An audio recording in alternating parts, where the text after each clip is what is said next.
chairs in, which is terrific. It's really great when you see that you don't have enough chairs for everybody. So thank you so much, everybody, for joining us this afternoon, and welcome everyone to the annual Nexus event here in sunny Perth. Thanks everybody, as I say, for taking time out of your busy schedules to be with us here today. My name's Simon Wilkins. I'm the Managing Director for Nexus Australia, and I'm going to be the facilitator today for our panel and group discussion titled Legal Frontiers, AI to Ethics. This is the 4th year in a row that we've run an event such as this, and our aim is really to facilitate discussion in the legal services community. And this year we'll look to uncover some perspectives on the current impacts of technology, including AI, on what we see as a rapidly changing legal industry and how this might impact the future. And in our organisation we talk about the fact that legal tech is going to change our space more in the next 3 years than it's changed in the last 30. Many of you might know Nexus already, but do forgive me, I'm going to spend just a couple of minutes talking about us, and then I'll be done on that subject. We've been in business globally in one shape or form now for over 200 years, and have a long-standing history of innovation within the legal industry. Traditionally, you will know us as a provider of legal content, but we're now fast evolving into an information, analytics, and decision tools business. And indeed, I've just returned from a senior leadership conference in the Silicon Valley, where we believe we have an established place sitting alongside Silicon Valley entrepreneurs and legal startups who are at the leading edge of what is going on. As time has gone by, we've seen the way in which lawyers utilize content has changed rapidly. First from the obvious transition from hard copy towards digital, but now we're also seeing more complex demands take shape that we believe offer some real rapidly evolving possibility. In the US, our acquisitions of businesses such as Lex Machina, Ravel Law, and IntelliGize help us extract quantitative insights from huge data sets to provide lawyers with the information they need to make decisions faster and more effectively than ever before. And in Australia, we've developed off-the-shelf data visualization and analytics solutions like the High Court Analyzer or the Court of Appeal Analyzer, but also see the demand for more customized analytic solutions fast emerging that harness the power of our Australian content or Australian data to quickly surface connections and information for intelligence, litigation, or commercial insights that would otherwise have taken hours and hours to uncover. Many of you will know our Lexis Advanced platform. The surfaces more data, or has more data in it, 1 petabyte of data, more than actually is all in all of Wikipedia, and is enhanced regularly as any good software platform should be, with incremental improvements delivered every few weeks. These enhancements are supported by an ever-growing global army of agile UX specialists, data engineers, and developers, and the platform itself uses machine learning and natural language processing to analyze the content you search for and surface it based on elements such as semantic similarity, meaning the information you need is more accessible and easier to use than ever before. But we're just one player in this space, and there are countless legal startups and firms and organizations of all sizes making waves in what we believe is a really fast-changing legal services space. Indeed, there were 787 legal startups in 2018. 36 of those were in Australia, and that compares to only 17 globally in 2010. So you can see how fast things are moving. So it's really exciting to be part of the conversation here today, and I'm looking forward to what will undoubtedly be, I think, a really fascinating hour and 15 minutes or so. And we really will do justice, I hope, to the opinions from the panelists and hopefully from you, the audience, as well. But before we get underway, just a bit of housekeeping. The toilets, if you haven't found them already, are out here on this side. You have to wave your hand in front of the door. It's quite an interesting experience to get in there. There is Wi-Fi here at the West End. I think you just open a browser and you get directly in. You should just be able to do that. And you can follow us on Twitter, or you can tweet today around this if you'd like to. We're using the hashtag AI2Ethics18 Twitter hashtag that you can see, I think, at the bottom of the slide there. So, first I should get going and introduce our panelists here. So closest to me here, Natalie Skead. Natalie Skead is the Dean and Head of School at UWA Law School. Natalie completed her doctorate on the confiscation of proceeds of crime and publishes extensively in the areas of legal education, property law, and equity. Natalie has won numerous faculty and university teaching awards and was awarded an ALTC citation in 2011. And she's been involved in several UWA teaching and learning professional development initiatives, including the National Carrick Award, winning UWA Catalyst Network. Next to Natalie, Michael Kingsbury. Michael Kingsbury is a lawyer for M&A technology at Cause Chambers Westgarth. Michael is also the blockchain lead who spearheads the development of Cause blockchain practice, ICO advisory, new projects, and smart contract implementation. He is expert in leveraging emerging technologies, particularly developing AI models to increase workflow efficiency and improve the quality of legal advice. Next to Michael is Lisa Chan. Lisa Chan is the legal counsel at Curtin University, an experienced in-house lawyer skilled at innovative problem solving and navigating cultural challenges. Lisa was previously the recipient of the Association of Corporate Counsel Young Lawyer Achiever and a finalist of the Telstra Business Women's Award. And then Carolyn Wyatt at the end there. Carolyn Wyatt is a senior consultant at Law & Order. Having been in the industry for over 30 years, Carolyn specialises in legal technology, strategy and implementation. And Carolyn has been instrumental in various legal projects including e-discovery, electronic courtrooms, interactive electronic document collections. Please join me in welcoming the panel. All right, I'd like to get us going, hopefully by playing a quick video. Thanks. This has something to do with my kids. Look what happens to your son. My son? God, he looks just like me. Within 2 hours of his arrest, Martin McFly Jr. was tried, convicted, and sentenced to 15 years in the state penitentiary? Within 2 hours? The justice system works swiftly with future nowadays. Impossible lawyers. Oh, this is heavy. Oh, it gets worse. Next week, a daughter has to break out of jail. She gets down for 20 years.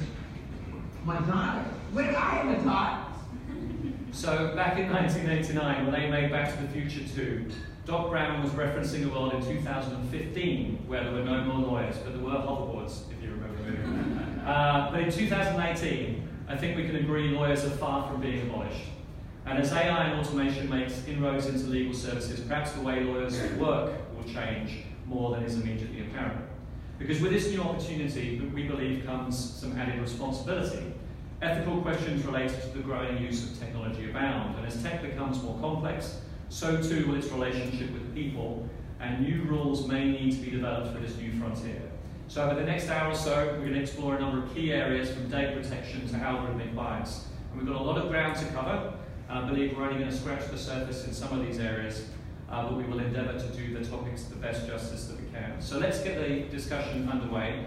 A few points to note first. We will be live polling today, which means that this is where you get to interact. So you need to grab your mobile phone, and when you grab that phone, enter this address in your web browser, poll.ev.com/LexusAUS. And that will allow you to live poll with this. There's no need to no need to log in. And if you're prompted to enter a screen name, you can choose to skip that and stay anonymous. And so what will be happening as we go through the discussion today, occasionally I will throw a question out that you, the audience, can respond to, and we will see those live polls happen instantaneously. All right, so let's get going. The first subject that we're going to cover off today is the reality for young lawyers, and really what is the 5 to 10 year view in that space. And I think it's a space that's been talked about quite a lot. It's also always a really interesting place to start having these discussions, really get going.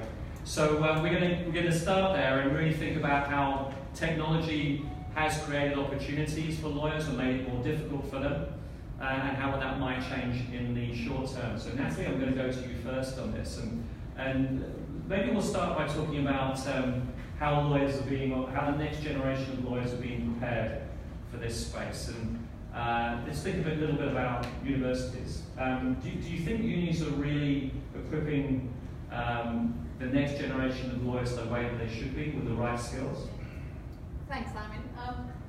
A really interesting question, because I guess it begs the real question, and that is, what does law look like in 5 years' time? What does the practice of law look like in 5 years' time? We are educating those lawyers, and it's an uncertain future, and so we're having to embed within our programs, and we're having to develop skills and a knowledge base to future-proof students for a future that is uncertain. I think largely, probably much like legal practice, legal education has limped a little behind, as Justice Windmeyer once said. Law with medicine are walking together. Law is a little at the rear and limping a little. We're taking time to catch up with technology, both in practice and I think in education as well. It is essential for us to be talking to the profession. What is it that you need from our graduates?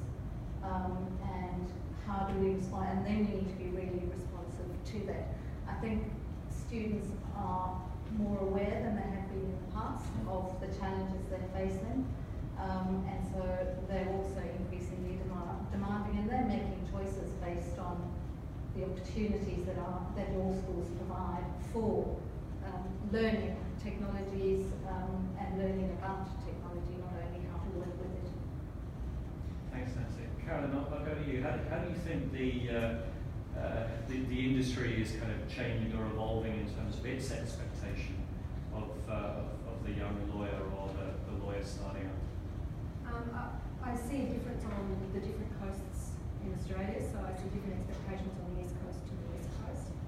On the East Coast, I think there's a lot more expectation that junior lawyers have experience with and have used technology, probably not so much on the West Coast, and I think that's generally because the law firms here, and I'm not talking about big law, but the other law firms here tend to not have as much use of technology. We're catching up very, very quickly. From where I sit, I constantly come across lawyers who don't have a good grasp of technology. They don't know, for instance, what a server is. They don't understand that there may be privacy issues if they're shipping data offshore. They don't know about e-discovery, and then they're working with large discovery matters. So I think we have some big gaps.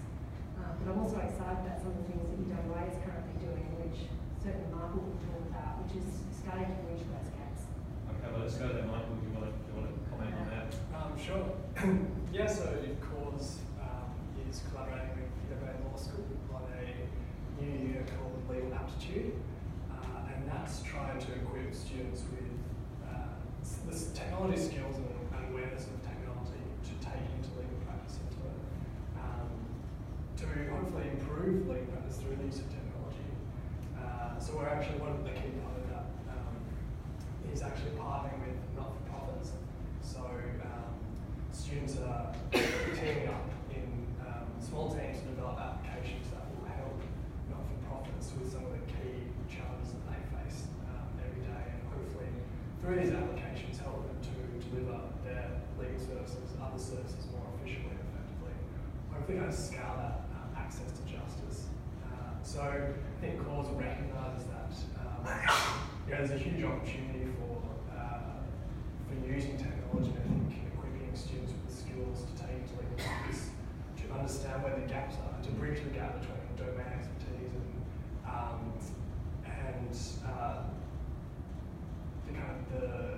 the ability of technology to improve efficiency and create new services and increase productivity. All those sort of things is such an opportunity, but it really relies on having that multidisciplinary skill set. I think that's what this unit is trying to achieve. And yeah, the coordinators, Alex Cook and Ken Alpha, I think Alex is actually in the audience, so they're doing a fantastic job of that as well. And Lisa, your views on this subject? Yeah, I can actually see, some new breeds of lawyers that might come through. A lawyer with real machine teaching skills that can oversee, control, review, and analyse AI output. And these are the types of lawyers that would, have coding and design skills. I also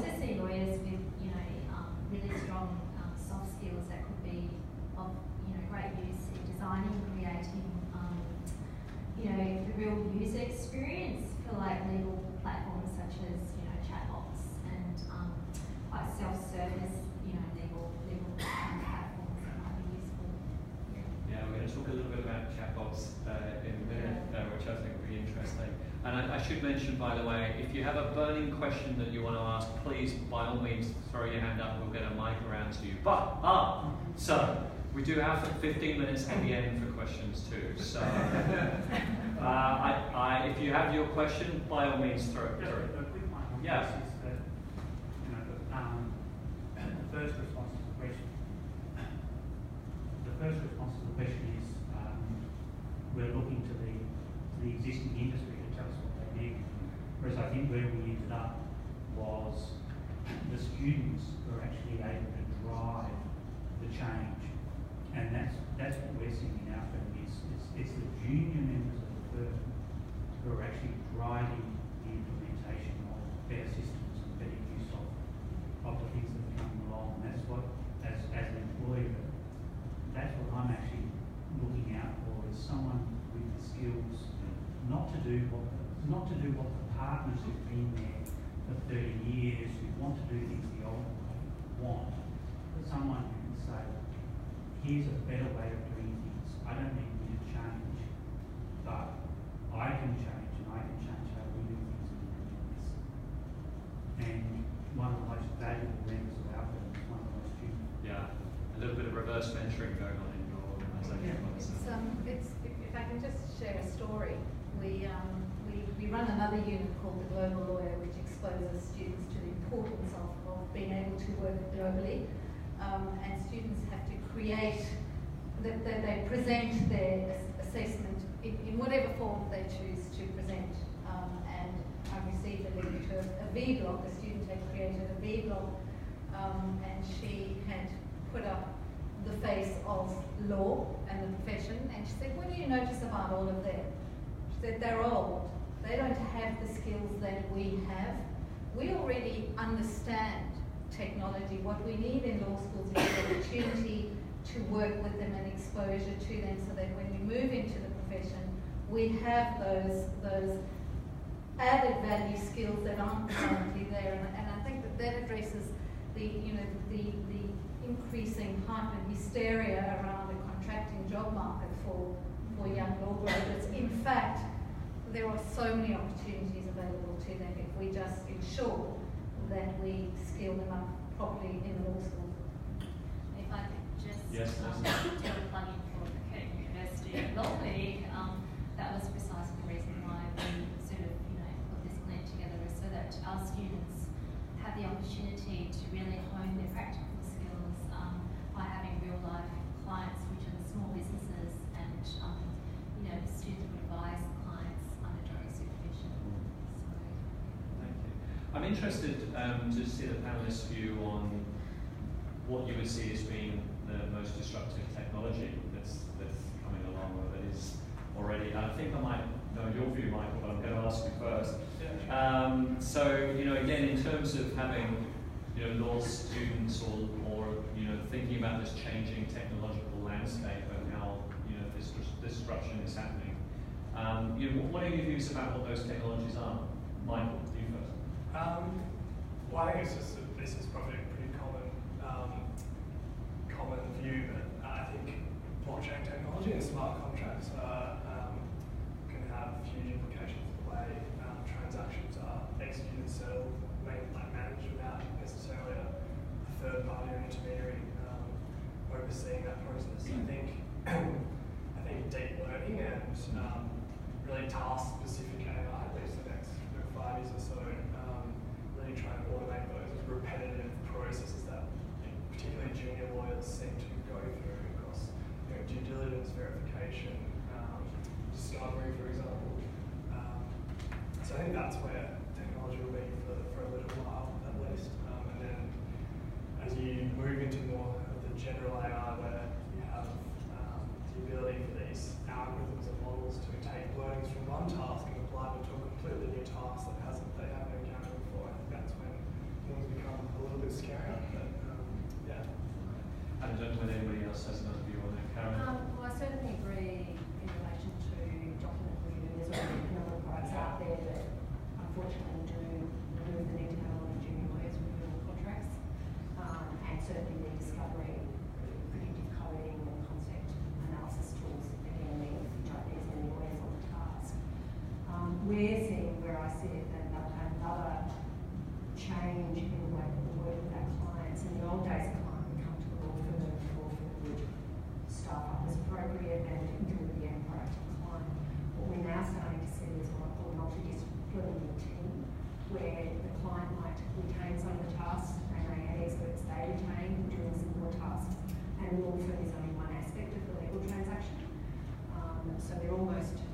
stealing work off the law firms, but what you end up with is a better quality product because you've got the right experts on every part of that task. And that's been made possible by a large number of technologies.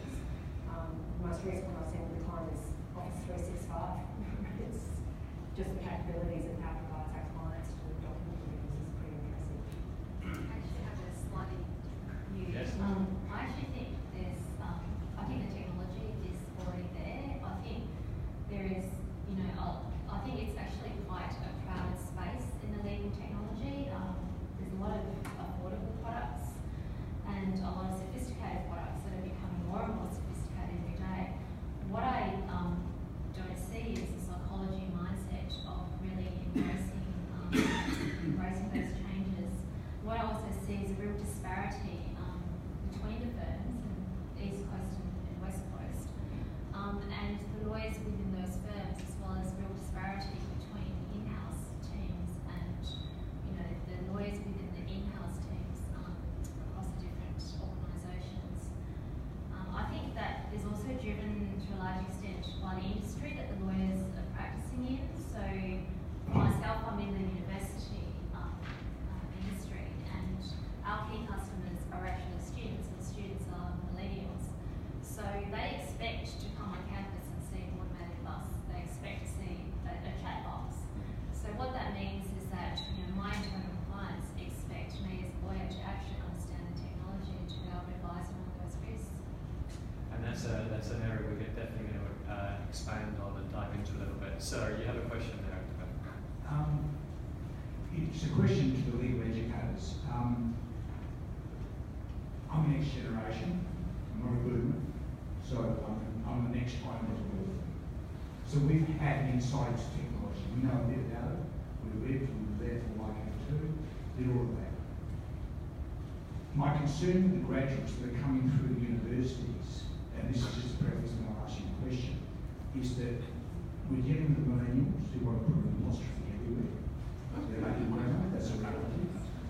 Yes, they're learning IT, but where is problem solving being trained at a university level for legal education? Do chat boxes teach problem solving? So where is that missing link that's so important to the fundamental skills of a lawyer, whereby we know they're good at IT, we understand all of that, we think they've got the fundamentals of legal process, but what we were taught as we came through law school in the 70s and 80s was fundamental problem solving, which is what we do for our clients. So I'm just interested to hear how you're addressing that as law schools defined. Yeah, a really great question. Perhaps I can just begin by saying we're not teaching. So students are not learning IT skills in law school. They're coming into law school with that understanding and with that knowledge already. The Priestley 11 were introduced in 1992. We're still working with them. So the prescribed content that we are required, that we have to teach students in order for them to be admitted, has stayed the same. And then a second layer of regulation, I guess, has been introduced with core fundamental skills. So there are nationally prescribed skills that every law graduate has to demonstrate in order to be admitted. And those skills, you'll be pleased to know, still do embed critical analysis and problem solving and understanding law in context. And so the vast majority of what we do with students is still focusing on substantive law, but delivering the substantive law in a way that develops skills along the way. So there is a great deal of problem solving that is being done. The challenge for us is how do we retain that? And we're required to, because to be accredited, we are required to still be covering all of that. But how do we embed within that and across the 3 years of the degree these other requirements, so that we are meeting the needs of the profession, we are meeting the needs of the community. So if I can just say that the demands on law schools and legal educators is increasing just as the demands on the profession are increasing, and it is a constant challenge on how to balance it. It takes very careful curriculum development, design, refinement in collaboration with the profession. Let's keep moving, and as I say, I'm really going to try and carve out a little bit of time at the end of the session here for some questions. So I'm interested now in moving into this space around the professional responsibility of lawyers and the understanding of tech, and it was, I think, touched on by Lisa there briefly. So in 2013, the American Bar Association revised the ABA Model Rules of Professional Conduct to state that lawyers must be tech savvy in order to provide a competent representation to a client. I don't think we've got a similar requirement here in Australia, but the question really does remain, if lawyers are using AI, complex technology to assist in their decision making, do they have a professional responsibility to understand what the criteria is that technology is making decisions or recommendations around? So we're going to open this first question up to a live poll, I hope. So get your phones out. Hopefully this question is on your screen. As you answer instantly, somebody said yes, that's 100% there. We can see these responses come on screen. Excuse me? It's poll.ev.com/LexusAus, Lexus AUS. Apologies to the panelists having to crane their neck and see this. All right, Michael, I'm going to ask you this question. Sure. So, I mean, really, what are your thoughts in this area? Do lawyers have a professional responsibility here? Yeah, I think they do. I think there's a responsibility to know what technology is out there, how it can be used, and I think how it can go wrong as well. And I think that goes again to the need to train junior lawyers and new lawyers that are coming through some technology skills to understand that, to be discharge of ethical obligations, to use technology and provide clients with the best possible service, to discharge the duty to administer justice efficiently. I think an interesting question is, to what extent can you delegate that duty within, say, a large law firm to the IT team or the innovation team, just for them to manage that sort of process and ensure the software or technology that they're using is delivered effectively. And again, that creates new roles for people in the legal profession. Yeah, I mean, because this question of kind of transparency and trust is there, right? You know, is the transparency in terms of what the technology is doing, and do you trust what the technology is, giving you? And again, I know with Natalie, do you have a view on this? Well, I absolutely agree with Michael, probably from a different perspective. It is about the service delivery, and delivering service in the most efficient, time-efficient and cost-efficient way possible is a professional obligation. And in order to be able to do that, you have to understand how to work with the technology and also the tremendous opportunities that it offers. And I do think that is where junior lawyers coming into law firms do have the skills that perhaps those of us who studied a few decades ago don't. Certainly 80% of our audience responding is certainly believe there's a responsibility in this space. Lisa, you mentioned chatbots earlier on, and we've got another question on chatbots that we'll put up on screen. At the moment, I think chatbots in our space are kind of used to give legal information as opposed to legal advice. Do you believe there's ever going to be a time when a chatbot can be trusted to administer sound legal advice? There's been a lot of studies that show that humans trust AI or chatbots more when there's actually a human interface. So I don't think we're quite at the stage where we completely trust chatbots. But having said that, I think there is definitely a place for chatbots, particularly for information gathering. I think we often forget that law is complex and it's constantly changing. And to engage a lawyer for the first time can actually be terrifying. So having, the chatbots help you find the information that you need. I think that increases, access to justice as well. It means that, after looking through that information, you're in a better position to decide whether you want to see a lawyer. And when you do see a lawyer, you know what the questions to ask, and that in turn saves you some cost. So definitely a place for chatbots. Well, there's already chatbots out there now effectively acting in the quasi-legal space, such as Do Not Pay, which will renegotiate your airline contract. So if your airline doesn't give you the best possible price, if it's only in America, it will actively just go and check, there's a better price, and renegotiate that contract for you, and then just deposit the extra funds in your account. It's all seamless. So the chatbots are already moving into that legal space. Yeah, it's exciting. It is exciting. I mean, and obviously, a lot of it is around context and nuance, and completely consistently with where we have asked this question around the country. The audience here responded, it really does depend upon the matter in terms of how you would feel able to rely on a chatbot or a technology for legal advice. We do have a question in the audience. I'm going to ask the gentleman to just put his hand up again for me. I missed him. Would you mind awfully, sir, if we came to you at the end? And I promise you will be the first question we go to. Excuse me? You'd have forgotten by then? You're like me, so your working memory goes as you're a little older.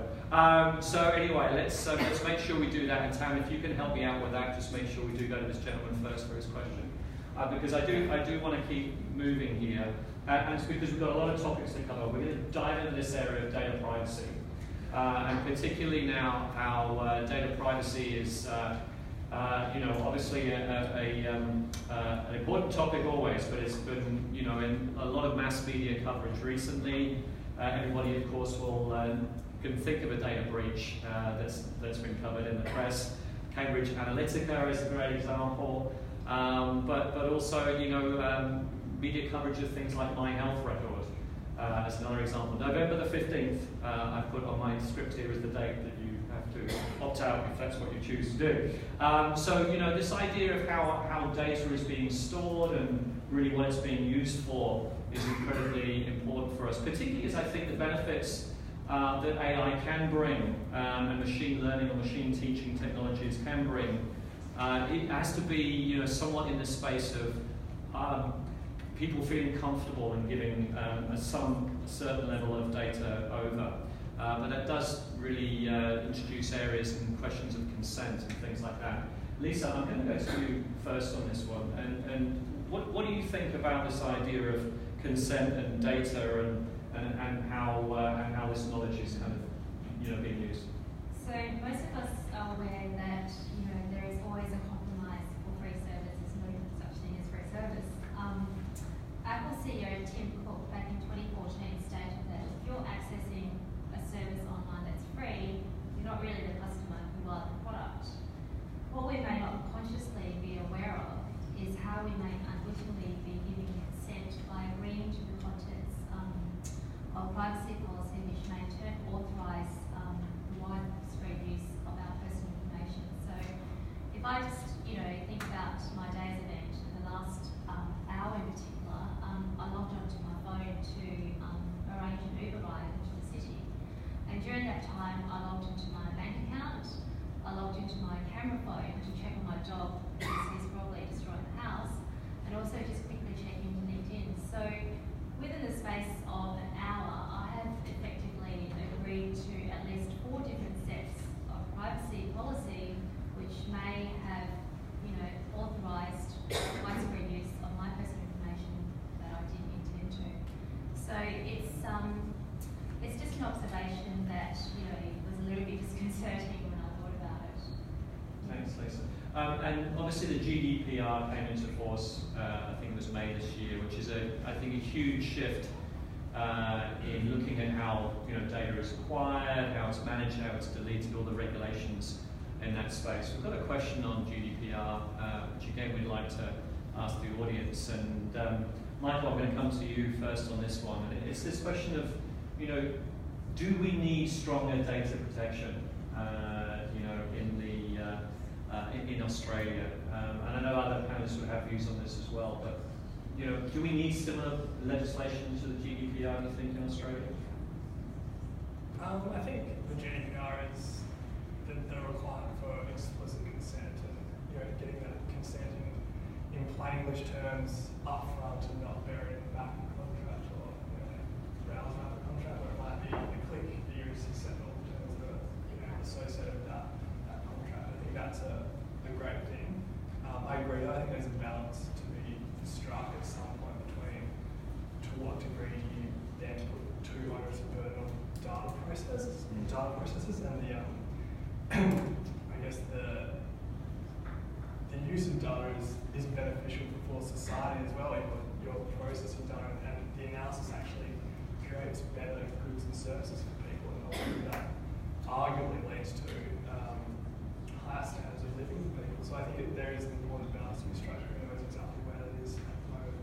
I think another interesting area, which probably the GDPR, or at least Australia's Privacy Act doesn't touch on, is if the use of data doesn't necessarily reveal personal information, but is anonymised. Do you have a right to how that data is used? And I think that's something that is sort of a gap in the regime that exists in Australia at the moment. Thanks, Mike. Carolyn, do you have a view on this? Do we need stronger protections?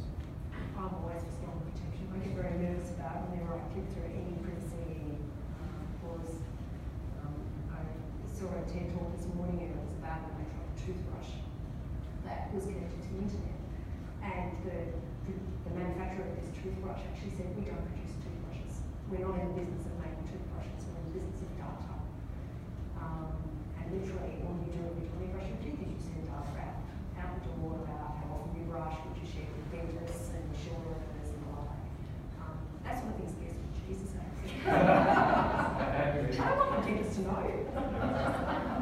A previous panelist made a comment about Coles insurance and said, the fact that Coles are in the insurance business is not because they're interested in insurance. There's just an enormous data pool there that they get access to by going into that adjacency. So it's an interesting space. Natalie, your view? I suppose just a few observations. In the few brushes I've had with the GDPR, it's really cumbersome. I'm not sure that contractual protections are the way to go. I think this needs really robust and courageous regulation at a higher level, which is not always forthcoming because regulation of technology is often seen as anti-innovation, particularly in relation to health data. We're using it to save lives, don't restrict us. But it seems to me that perhaps GDPR isn't going far enough. Interesting. Okay, and I don't know if there's any other views. Lisa, do you have a final view on the GDPR? I actually do a short paper on GDPR, and sorry, I've just got a bit of a cold, so my ears are a bit blocked. I actually don't think the Australian law needs a complete overhaul to accommodate the GDPR. I think compliance with the APP would largely be adequate. There's probably about a handful of major changes, and I don't know if you want me to quickly run through if we have time, or if anyone wants to talk about it afterwards. I've got a bit of a paper that I'm happy to share. Maybe we'll do that if that's okay. Yeah, but I'm sure it's an enormous area of interest, I think, for everybody in this idea of what's remembered, the right to forget, and all of this space. And even in our business locally, we're seeing this impact of GDPR being significant. But I want to just go to the final couple of subject areas. And the next area we're going to talk about is algorithmic bias and its impacts on particularly maybe on the rule of law. So there's a book called Weapons of Math Destruction by Harvard PhD graduate and data scientist Cathy O'Neill, where she makes the point that algorithms are just opinions embedded in code.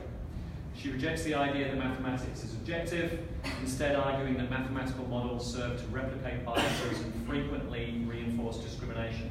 And she's got quite a compelling argument. If you want to know what she means, just Google the phrase 3 white teenagers, and then look at the images that Google gives you when you use that phrase, and then Google 3 black teenagers and have a look at the images that Google gives you there when you use that phrase, and you'll see exactly what it is that I'm talking about. And the fundamental kind of basis of things is this, that an algorithm is fed training data, and if that training data is biased, then it reinforces those biases potentially. We already use algorithms quite extensively in Australia and somewhat in our space and around the world. Decision making around recidivism, bail decisions, criminal profiling. Algorithms are used in that space, I think, for mixed results. Critics say they reinforce inherent bias. Proponents say they take subjective human reasoning out of the picture and they give greater consistency in decision making. So it's an interesting topic area. And Michael, I'm going to go to you first. And whilst we do that, we'll also open the question up to the audience as well. So, Michael, what are your thoughts? Algorithms, friends or foe? It's a really difficult question. I think there's no easy answer to it.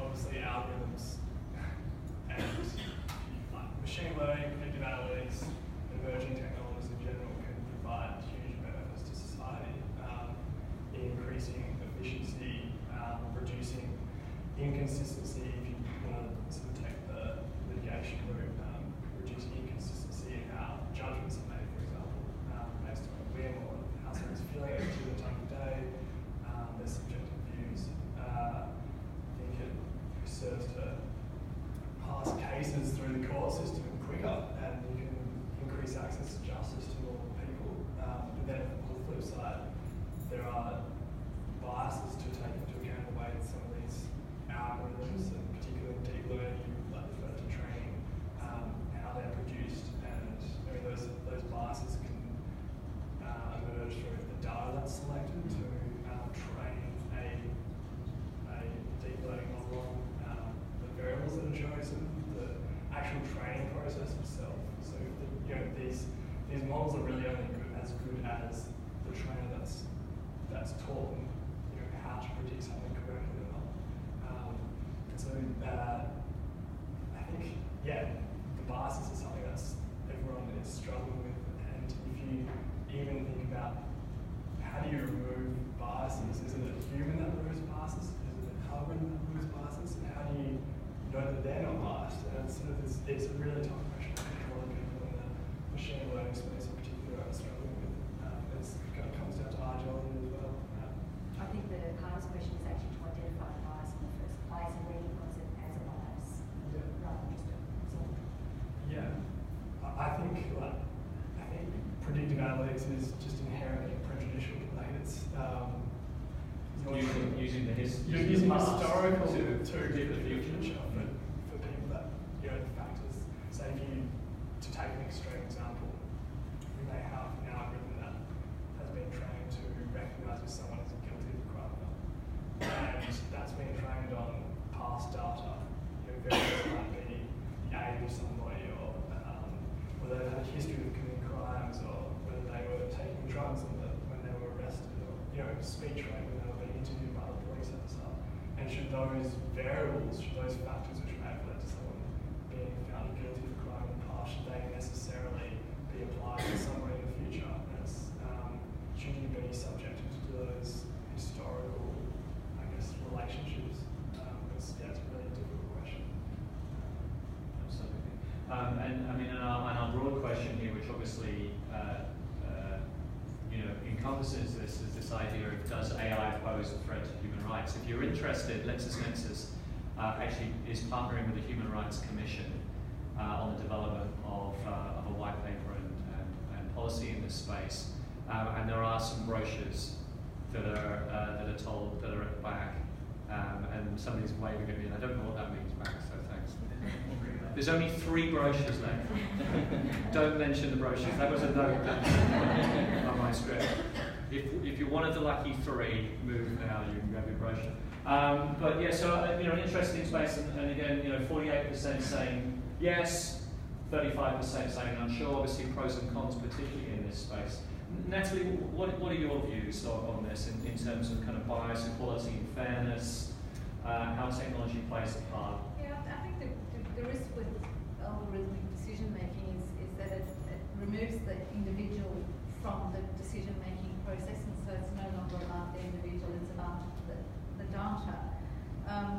I understand that there is a move towards introducing computational fairness, so that is now a focus in developing algorithms, but it's a task that is being undertaken by the computer scientists, and I think it does raise the question, where does the bias actually sit? Does it sit with the machine learners, or does it sit with the machine teachers? And it seems to me that if you're getting what is traditionally a fairly homogenous group of experts doing the teaching, you're unlikely to move away from the risk of inherent biases creeping in.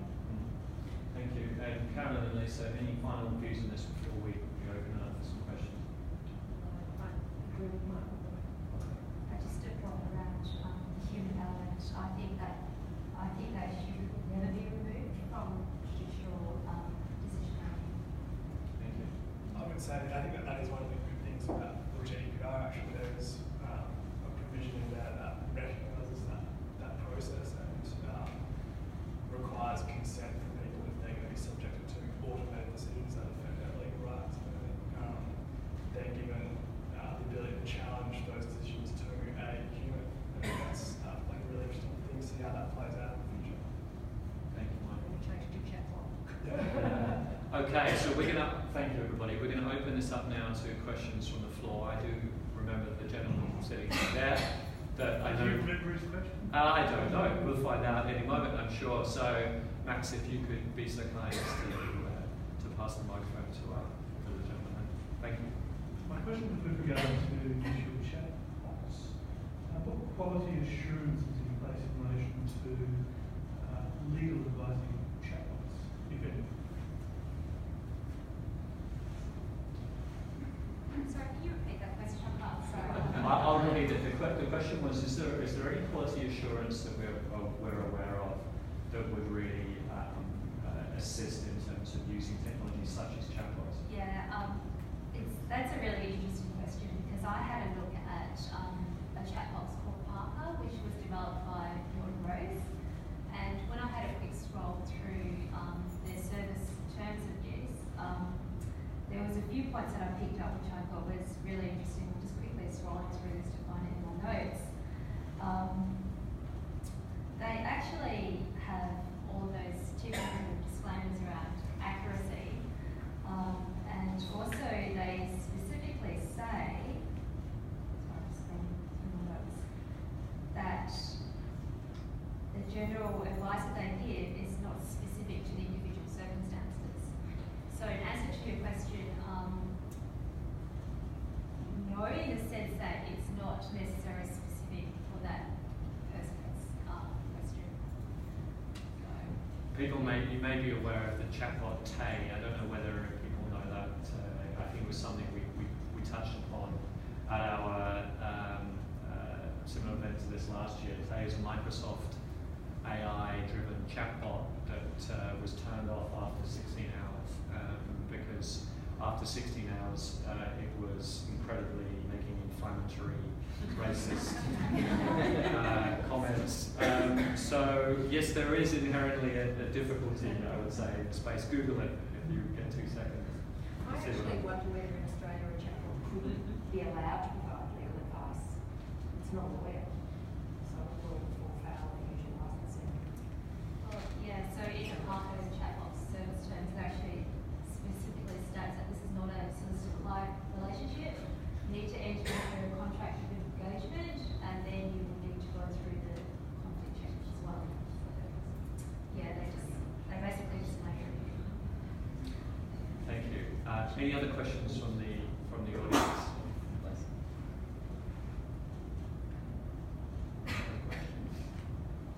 So at this stage, we haven't seen chatbots that are dispensing legal advice. It's just an information service like an e-newsletter with the standard disclaimers saying this is free information, you can't rely on it.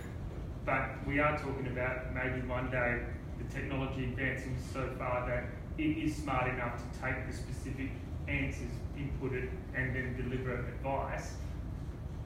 I don't know if it's going to get that far, but I think it goes a little bit further than you think, because my understanding is the Department of Vets uses a chatbot to assist vets with their claims for compensation, and that presumably there's been regulatory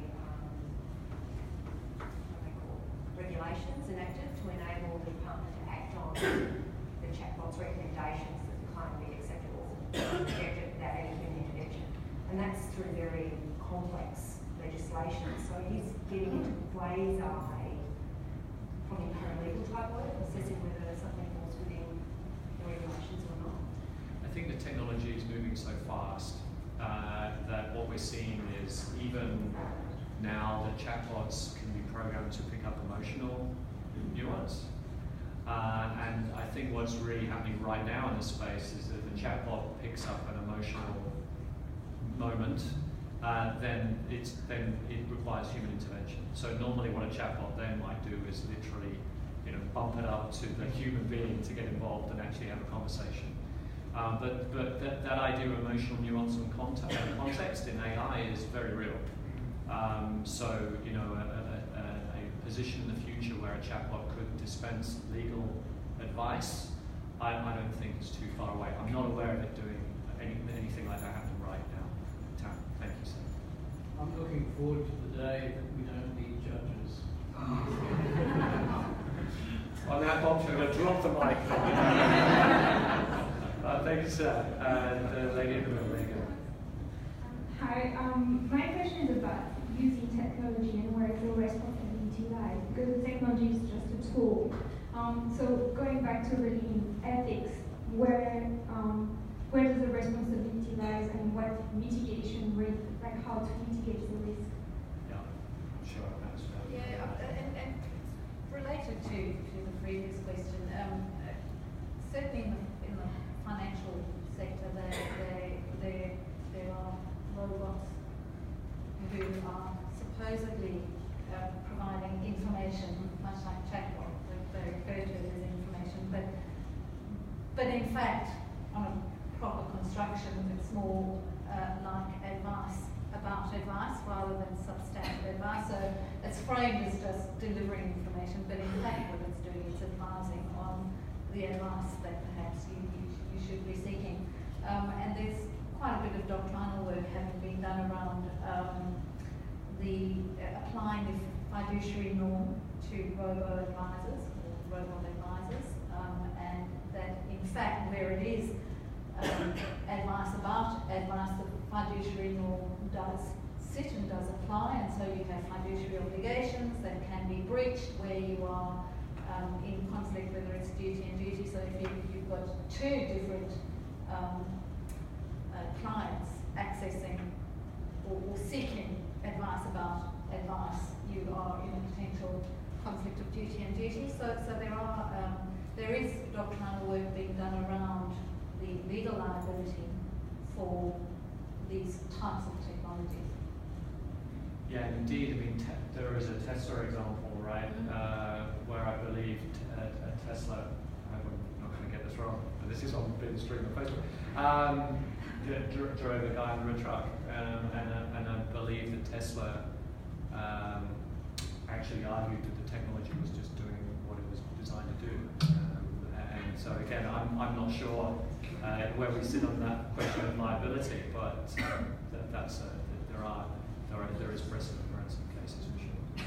Other questions from the audience? I've got a question for Michael, but of course to the other person. With the brave new world of blockchain, where is the future of traditional contracts? I don't think they necessarily disappear at all. I think you'll see that the work that's being done at the moment is embedding smart contract functionality to automate really black and white processes into your traditional analog agreements. So, follow-up question to that. Sure. Does that mean the contract lawyer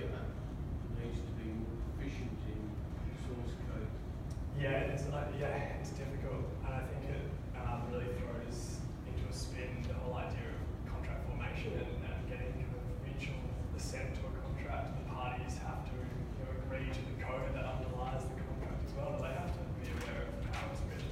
But yeah, I think there is that element of being more being literate in code is probably going to be important, but not necessarily. I think I think understanding the logic that's important is important, but I think the technology can get to a point where you don't necessarily need to know JavaScript or Python or anything like that to use smart contracts. We might have just a very natural language process to actually implement smart contracts, as opposed to knowing the really hardcore computer science. So you know what days of sitting down in front of a computer and draft? Have not finished. What do you? No. Okay, thank you, Sam. Not only drafting, but thinking. Indeed. And I think there's been many comments about the human component of these things for sure. I don't know whether anybody else would want to expand upon that with blockchain or smart contracts. Like use of smart contracts poses all sorts of issues. Like they can very easily go wrong, and they're very hard to fix if they're encoded on a blockchain which is meant to be difficult to tamper with and unwind. There's all sorts of complications that can arise from that, and I think that creates all new problems for lawyers to face. So, yeah. Thank you, sir, for your comment. Yes, sir. Just on my question of quality control, is UWA or any of the universities that you're aware of actually involved with testing legal AI in terms of the sort of advice that it's giving, put it that way? In other words, have you put them through exams? Is anyone putting them through exams to see whether they actually get up to scratch? Not that we're aware of. We've just launched, and I think Michael was at the launch, UWA's Legal Innovation Hub, and there was a brainstorming event with industry. We had a luncheon on what are the priorities for the hub, and that was one of the priorities that was identified. So, no, it's not being done at present that I'm aware of, but it is certainly we are thinking about it, and it's in the incubator, so to speak. For what it's worth, LexisNexis has an AI product that we're trying to put through legal school. So one of our interesting findings was the AI works fine, but it needs to know the law. So we are that's what we term it. We are absolutely doing. We're putting it through legal school, and at some point in the future, you'll be able to ask Alexa a question, and it will give you an AI-driven answer. Will that agree with that? Sorry? Will that agree with that? I don't know about that. I would not think so. Any other questions?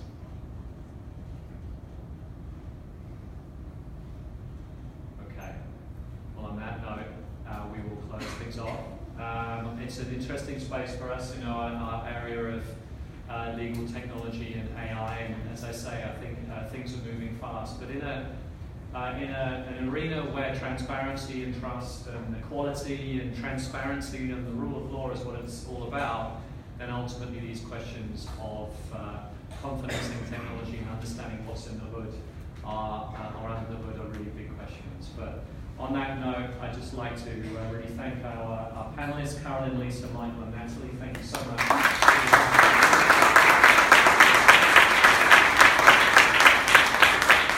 Really interesting discussion. I would invite you all to continue the discussion with us. The bar remains open, and we'd love to hear more from you then. So thank you so much. Thank you.